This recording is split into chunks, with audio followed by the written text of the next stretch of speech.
les amis, j'espère que vous allez bien. Quel plaisir de vous se retrouver ce dimanche à 14 h pour pouvoir parler d'animaux de compagnie, de cette passion qui nous unit. Aujourd'hui, on va parler du pire de ce qu'on peut faire en terrario. Ouais, c'est parti, on va faire le pire terra possible. Évidemment, cette vidéo est à but de divertissement, c'est pour rigoler, c'est pas du tout pour vous donner des conseils ou quoi, c'est pour vraiment fabriquer le pire terrarium et passer un bon moment en rigolant autour de mauvaises pratiques entre guillemets, mais quoi qu'il se passe, ne t'inspire pas de cette vidéo pour réaliser ton terrarium. Forcément, depuis des années, j'essaie de vous montrer le meilleur côté de notre passion, le meilleur matos à adapter, toujours les meilleurs compromis à faire, comment loger les animaux au mieux. Mais force est de constater qu'il y a beaucoup de gens qui ne suivent pas à la fois mes conseils et aussi les conseils qu'ils vont pouvoir trouver à droite et à gauche. Et je vois encore des installations catastrophiques pour héberger des animaux. Donc on a décidé ça aujourd'hui, de faire le pire terrarium possible pour justement montrer ce qu'on ne devrait pas utiliser et surtout argumenter derrière en expliquant pourquoi. Donc au lieu de faire un terrarium magnifique et un super beau terrarium qui va être au top pour des animaux, et ben on va faire le terrarium le pire possible qu'on pourra brûler à la fin de cette vidéo, ce sera possible. C'est un peu la suite de la vidéo qu'on avait fait sur l'aquarium. Vous savez, on avait fait le pire aquarium possible, le kitsch possible avec du gravier rose qui avait mis du rose dans la ouate. Je me souviens, il y avait du rose dans la ouate de filtration, c'était n'importe quoi. Donc on avait vraiment montré ce qu'il ne fallait pas faire en aquario. Et ben on va faire la même chose aujourd'hui pour ce qu'il ne faut pas faire en terrario. Car oui, quand tu n'y connais rien en terrario et que tu débutes, et ben tu vas souvent être tenté par du matériel ou du type de matériel qui parfois est totalement obsolète et ne devrait plus du tout avoir place dans notre passion. Malheureusement, il y a encore plein de ce matos qui est vendu et c'est ce dont on va parler aujourd'hui. On va parler terrarium, substrat, chauffage, tout ce qu'il faut pas faire, on va en parler dans cette vidéo. On va commencer par le terrarium. Quand tu commences à taper terrarium sur internet, tu te rends compte que tu as une offre incroyable, que ce soit en termes de taille, en termes de prix, mais surtout en termes de matière. Aujourd'hui, la mode, c'est un peu le PVC, donc c'est un peu les terrariums modernes, ils sont en PVC. Avant, on avait les terras en verre qui dominaient le marché. Le verre, ça a quand même pas mal d'inconvénients, c'est déjà très lourd. Ensuite, ça se salit et ça se raye relativement facilement. Donc aujourd'hui, c'est vrai qu'on va vers plus des terrariums en PVC plutôt que des terrariums en verre. Mais tu vas me dire... S'il y a le terrarium en PVC, il y a le terrarium en verre, c'est tout, non? Ah non, il y a le terrarium dont on va parler maintenant. Le terrarium qui perso me sort par les yeux, autant esthétique que technique. J'aime pas du tout. C'est le terrarium en bois. On va en parler. Là, je vous ai commandé un petit bac que j'aimerais pas du tout avoir à la maison. C'est un bac ce qu'on appelle en OSB. Alors souvent, vous allez être tenté par les terrariums en OSB parce que déjà, vous les trouvez sur Amazon. Donc quand vous tapez sur internet, c'est souvent les premiers qui sortent en ref. Et en fait, ce sont des bacs qui sont pas chers. Là, j'ai eu un bac de 80 par 40 par 30 pour moins de 100 €. Donc c'est vrai que c'est pas cher du tout. Mais en fait, on va regarder et on va comprendre pourquoi c'est pas cher. Hein, il y a forcément un loup quelque part. C'est parti.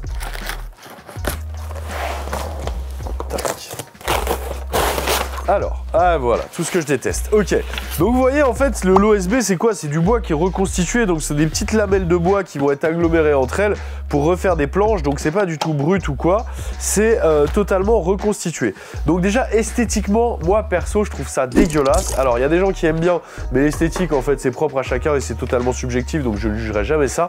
Mais le problème de ça c'est qu'il y a des problèmes. Oh là là là là, qu'est-ce que c'est que cette merde? C'est quoi, c'est les vitres ça? Ah mais les vitres elles sont toutes petites en fait. Ah oui, parce qu'il y a les aérations devant. Oh là là, regarde ça. C'est très moche. Ah c'est très moche. Ah c'est très moche. Et puis c'est brut total. Et puis c'est mal fait. Regarde, là on voit que c'est pas du tout usiné et tout. C'est très mal fait. On voit que ça, c'est de la tôle, ça rouille, c'est sûr. Ok, bon. Alors, on va le monter. Et en le montant, je vais vous expliquer pourquoi je n'aime pas ces terrariums. Pourquoi j'aime pas l'OSB? J'aime pas l'OSB. Bon, déjà, j'ai dit, premièrement, je trouve ça moche. Ensuite, le problème, c'est quoi? C'est qu'en fait, c'est du bois brut. Donc, c'est-à-dire que tu ne vas pouvoir apporter aucune humidité dans ce terrarium. Ça va être éventuellement adapté à des espèces désertiques qui ont besoin d'une humidité très basse. Mais le moindre vaporisation, le moindre truc là-dedans, c'est la catastrophe. Outre les champignons et les moisissures qui vont se développer, tu peux avoir les petites plaquettes de bois qui vont commencer à tac se décoller si tu commences à vaporiser là-dedans. Alors tu vas me dire... Bah oui, mais c'est facile, il suffit de vernir. C'est vrai, mais est-ce que tu as envie de passer 4 couches de vernis sur un terra qui va te prendre des heures et des heures pour à la fin avoir un truc brillant dégueulasse qui, à ce moment-là, sera un peu étanche au niveau du truc? Je sais pas. Non, je ne crois pas, non. Pourquoi? Pas envie. Perso, je préfère avoir une matière adaptée à la vaporisation que d'acheter du bois et de le vernir 15 fois. Bon, vous voyez, outre le fait... bon, je vais bitcher, je m'en fous, j'ai acheté ce terra pour bitcher, donc je peux le dire. Regardez ça, là, comme c'est mal fait, là. Regardez, là, comment on voit une différence. Ça, c'est pas du tout propre du tout, ça. Là, le cadre, on sent que ça a été fait en 15 secondes par un ouvrier pressé. Et attention la façade, hein, vous allez voir la façade du truc. Attends, est-ce que tu as envie d'avoir ça dans ton salon? Je n'en suis pas sûr. Donc, là, on a les côtés. Alors là, ça doit être le toit et le fond. Et ça doit être... Attends, putain. Il n'y a même pas marqué A, B, C, il n'y a rien marqué. 1, 2, 3, 4. Donc ça, à mon avis, c'est le toit. Et ça doit être le fond et et le haut. Il faut les plaques de côté. Et c'est comme ça que ça doit se visser, je pense. Oh là là, quelle merde. Bon, tu me diras, t'en as pour ton argent, parce que c'était vraiment pas cher, mais par rapport au bac. Mais en vrai, franchement, ça vaut pas 1 € de plus. Hein. Sincèrement, on voit que c'est vraiment mal fait. Là, il y a des écarts, vous allez voir dans les trucs, des écarts. Attention. Regarde, pose juste la première. Ok, ensuite. C'est ouf, à chaque fois que je rentre une vis, ça décolle la plaque, regardez d'à côté quoi. Là, à chaque fois, pourtant j'essaie d'être le plus droit et raccord possible. Hein. Je pense que si tu habites en Guadeloupe ou à La Réunion, ton terrain il a 1 semaine de vie. Vu l'humidité ambiante, à mon avis, ton terrain il se met à gonfler direct. Tu l'as même pas assemblé, il se met à gonfler direct. Quelle belle caisse en bois. Alors maintenant, on va mettre la façade, qui est vraiment très belle, hein, qui va te permettre d'apprécier et d'observer tes animaux à ta guise. Alors pour observer tes animaux, t'as 15 cm, hein, va falloir bien viser au niveau de l'œil. Ah, c'est dégueulasse. Tu es très moche. Bon, par contre, c'est facile à monter. Comme un truc Ikea, tu vois.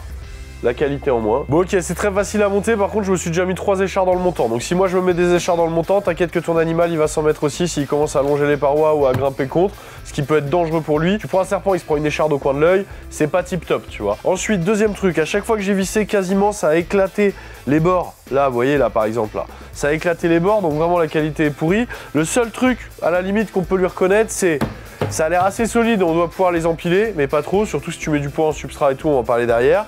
Donc à la limite tu pourras empiler 1 ou 2, ok. Mais par contre la façade, les amis, on en parle ou quoi? Enfin je sais pas, pour aller voir ton animal, tu es obligé limite de mettre ta tête et de regarder où il est quoi, tu vois rien du tout. Là, la tôle là, qui est là, t'as cru que c'était de l'inox, tu rêves. C'est pas de l'inox du tout, ça rouille au moindre goutte d'eau, ça rouille un truc de fou.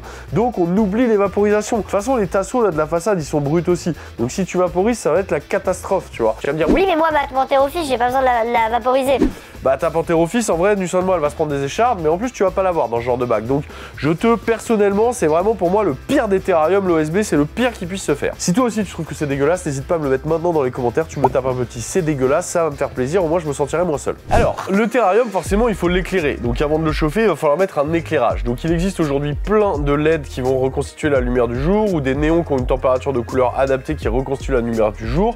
C'est très important pour les reptiles d'avoir une bonne luminosité, une bonne lumière du jour. Souvent les terrariums sont trop sombres, je vous le répète vachement souvent, que les terrariums sont trop sombres. Bah là, ce qui se fait de pire, je pense, pour éclairer un terra, pour bien l'éclairer, hein, je dis, c'est le traditionnel néon de cuisine. Tu sais, la réglette de cuisine. C'est pas du tout adapté. Le spectre d'éclairage, la température de couleur n'est absolument pas adaptée à des reptiles. Et malheureusement, on le voit trop souvent. On va aller fixer ça pour voir le rendu, mais à mon avis, ça va être très très moche, ce qu'on cherche aujourd'hui. Ah, c'est bien dégueulasse. Alors ça aurait pu être plus jaune, mais là déjà c'est bien moche, mais ça aurait pu être plus jaune j'avoue. C'est du 4000 Kelvin, donc ils appellent ça Neutral White. Bon perso moi je vois ça un peu jaunasse quand même, hein. Même en sabre laser ça vaut 0 quoi. Alors on va le mettre ça dans le terra, il va y avoir des petits trucs dedans. Ah bah non, même pas. Eh bien non, il n'y a rien pour le fixer. C'est incroyable. Normalement, il y a des petites réglettes là avec des petites vis. Il n'y a rien du tout pour le fixer. Super. Et bah écoute, on va salement le coller à la colle au pistolet à colle. Hein. Et je vous promets la team, j'ai honte de vous présenter un projet si dégueulasse sur la chaîne. Regardez comme c'est jaune à l'intérieur et comme c'est moche cet éclairage, c'est dégueulasse. Alors ça pourrait être encore pire, ça pourrait être plus jaune, mais vraiment favoriser des températures de couleur adaptées à vos animaux et avec des lumières type lumière du jour, que tu prennes des LED, que tu prennes des néons, tu prends des choses pour les animaux adaptées lumière du jour, c'est vraiment important. Le petit néon, je l'ai fixé au double face, histoire qu'une fois qu'il tombe, le double face reste au plafond et que l'animal aille se coller dans le double face. Très bonne chose à faire si tu veux faire le pire terra. Si tu veux pouvoir emmener ton animal chez le veto parce qu'il a du double face collé partout, c'est ce qu'il faut faire, coller au double face. Sinon, tu sais, tu mets des petites réglettes, des petits serflex, des trucs propres et tout. Mais si pour le pire terrarium, je colle au double face. Il est temps de passer maintenant au chauffage. Dans les pires chauffages, je trouve personnellement que le pire chauffage à utiliser en terrario, c'est pas le câble chauffant. C'est pas la plaque chauffante, c'est pas le plafond chauffant. Le pire chauffage pour moi, c'est l'infrarouge. En effet, la lampe infrarouge, en fait, elle est vraiment pas du tout adaptée pour réchauffer un terrarium. Alors ça peut être pas mal si tu veux faire un point chaud très localisé avec certains types d'infrarouge, ça marche bien. Par exemple, chez Zoomed, ils ont des petits nouveaux infrarouges qui marchent très très bien et tout. Mais ça, c'est vraiment pour chauffer de façon très localisée. Le problème des lumières infrarouges, en fait, c'est que la plupart des gens s'en servent pour chauffer le terrarium la journée, mais aussi la nuit, parce qu'ils considèrent en gros que que les reptiles ne voient pas les infrarouges. C'est ce qu'on leur a dit depuis longtemps, c'est ce qui est écrit dans certains bouquins. Et ben c'est complètement faux. Il y a des études récentes qui en fait montrent et prouvent que les reptiles arrivent à détecter les infrarouges et qu'en gros ils voient avec l'infrarouge, ils le perçoivent. Ça veut dire qu'en gros, si tu éclaires ton terrarium à l'infrarouge nuit et jour pour conserver la température, tu dérègles complètement l'horloge biologique de ton animal et en fait, ton animal n'a plus de jour-nuit, tu vois. Toi, tu dis, mais non, la nuit, il ne le voit pas, l'infrarouge. C'est faux, il le détecte très bien. Donc en fait, ça veut dire que tu élèves ton animal en jour tout le temps et en plus avec un spectre rouge qui est vraiment pas top pour la nuit. Donc pour moi, l'infrarouge est le pire qu'il puisse avoir pour chauffer un terrarium. Évidemment, comme on fait le pire terrarium, on va pas mettre l'éclairage d'un côté, ce qui permettrait en fait d'avoir une thermorégulation, c'est-à-dire que l'animal peut choisir de venir se chauffer sous la lampe, puis quand il a trop chaud, d'aller se mettre au frais d'un côté du bac. Non, non, non, nous on va mettre l'éclairage évidemment en plein milieu, de façon à chauffer tout le terrarium pour que ce soit vraiment pas adapté. Bon déjà la famille là, on est pas mal, hein. Un terrarium en ESB, un spot infrarouge en plein milieu et une lumière de néon de cuisine jaune. Franchement on commence à être vraiment pas mal pour faire le pire terrarium.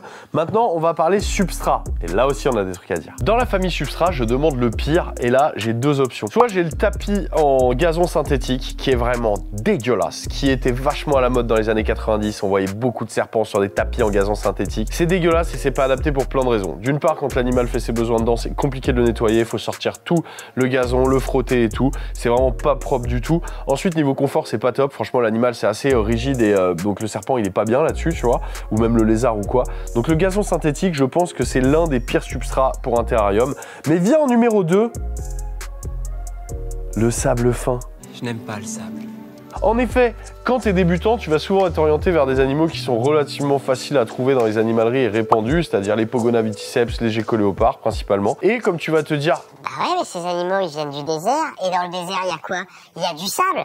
Allez, on le met sur du sable. c'est faux! D'abord, il vient pas du désert, mais il vient d'un milieu désertique, et la plupart des milieux désertiques ne sont pas forcément composés de sable fin, déjà. Et ensuite, ce n'est pas du tout adapté. Alors, il y a quelques espèces en terrariophilie qui ont besoin de sable fin. Je pense par exemple aux Nephrurus que j'élève, ils aiment le sable fin.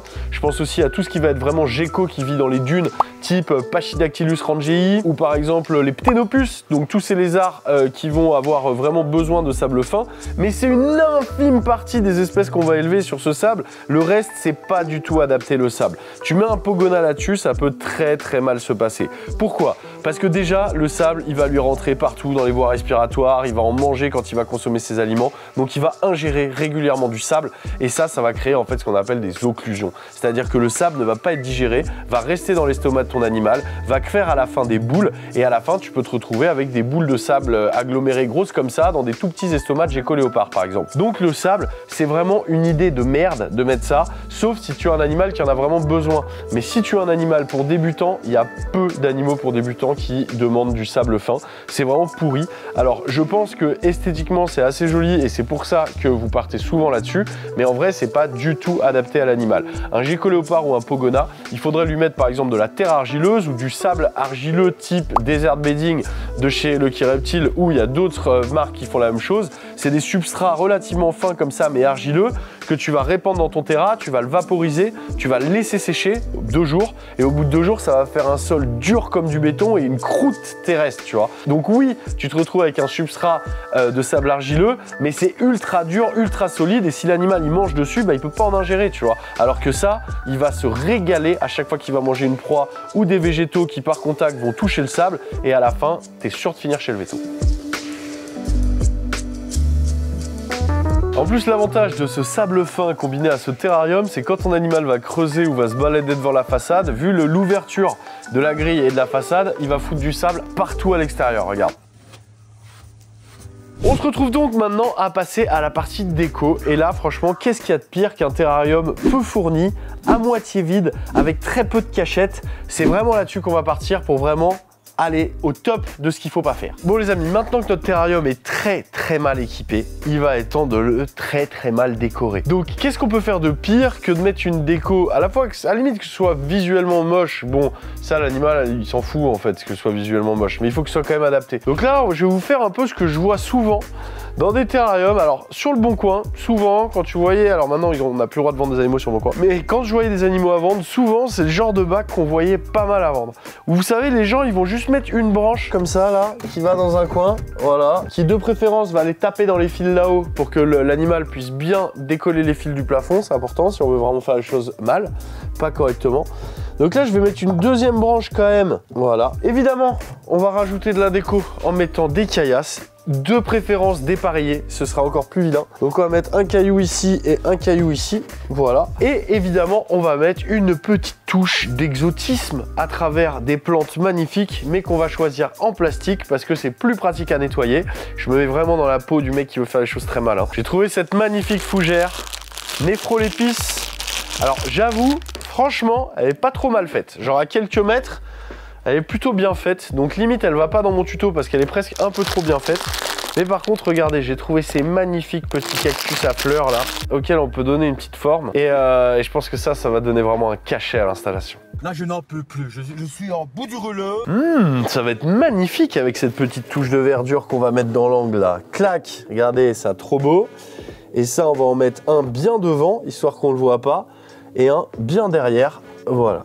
Voilà. Waouh. Waouh. Waouh, waouh, waouh, waouh. Je pense que c'est une première sur la chaîne. On n'a jamais fait un bac si dégueulasse en tuto tout pète, c'est sûr. Ah, ça, c'est du terrain. Hein. J'allais mettre ma main ici, j'allais me piquer parce que j'ai des vis qui ont dépassé ce que j'ai fixé tout à l'heure. Bon, il n'y a rien qui va dans ce terrarium. Vraiment, ne reproduisez pas ça chez vous. Ne prenez aucun conseil à la lettre de cette vidéo. Tout est fait pour vraiment mettre en exergue ce qu'il y a de pire dans la terrario.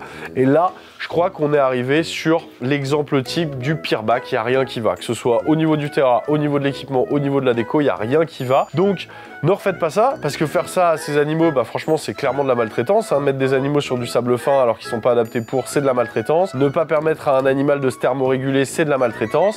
Évidemment, je ne vais pas mettre de thermomètre parce que ça me permettrait de contrôler mes températures. Et dans la version du pire terrarium, bah, on ne contrôle pas ses températures, on fait ça à l'œil. Là, il doit y avoir 32, alors qu'en fait, il y a 22. Ou là, il doit y avoir 40, alors qu'en fait, il y a 55. Ça, c'est vraiment de la terrario qu'on veut totalement éliminer de notre passion. Là, ça ressemble à un terrarium des années 90. Je veux bien qu'à l'époque, on connaissait pas grand chose sur les reptiles et on tâtonnait et on essayait de s'adapter avec du matos qu'on récupérait et qu'on détournait. Aujourd'hui, en 2024, tu n'as aucune excuse pour ne pas te documenter. Tu as accès à l'information librement et gratuitement sur Internet pour trouver du matériel qui correspond aux exigences et aux besoins de ton animal. Des terrariums d'occasion, il y en a plein le Bon Coin et tu trouveras pour le prix de celui-là neuf un terrarium d'occasion bien adapté, qui soit en verre, en PVC ou même en bois, mais mieux fait qu'un OSB non verni, clairement. Au niveau des substrats, tu peux même retrouver, il vaut mieux mettre de la terre de forêt clairement bien tassée pour ton pogona que mettre une daube comme ça. Donc le mieux est de mettre un substrat argileux comme je t'ai expliqué, mais même si tu détournais un substrat que tu avais chez toi ou un lit de feuilles mortes, ce serait moins pire que ce sable fin. Quant à la déco, on met toujours de la déco fournie, on rajoute beaucoup de cachettes à son reptile, c'est très important de mettre des cachettes, les reptiles ont besoin de cachettes et de nombreuses cachettes à différentes températures, de différentes tailles pour qu'ils puissent vraiment choisir où pouvoir se planquer pour ne pas stresser. Donc là, entre l'absence de cachette, la mauvaise technique et le mauvais substrat, vraiment je te dirais ne refais rien que tu as vu dans cette vidéo. Cette vidéo, elle était là pour rigoler, elle était là pour montrer la pire des choses et surtout pas pour t'inspirer, clairement. Bon, je pense que le pitch de la vidéo était réaliser le pire terrarium, je pense qu'on a réussi, je pense qu'on est là. N'hésite pas dans les commentaires à rajouter des petits produits qui pour toi sont ridicules, dépassés ou même pas du tout adaptés aux animaux. Comme ça pourra donner des exemples aux gens de ne pas acheter ce que tu vas proposer dans les commentaires. N'hésite pas, si en terrario il y a des petits trucs qui pour toi n'ont rien à faire dans la terrariophilie, poste-les dans les commentaires, ça fera plaisir. N'hésitez pas à partager cette vidéo sur les groupes pour montrer ce qu'il ne faut absolument pas faire en terrariophilie. Le petit pouce bleu pour faire plaisir, le partage et l'abonnement qui ravit et qui remplissent le cœur de joie. On se retrouve dès la semaine prochaine pour une nouvelle vidéo, le dimanche à 14h. 14h, le dimanche à 14h, le rendez-vous à ne pas manquer. Bisous les amis, ciao. Oh, c'est génial. La LED, elle est en train de se casser. Il est génial.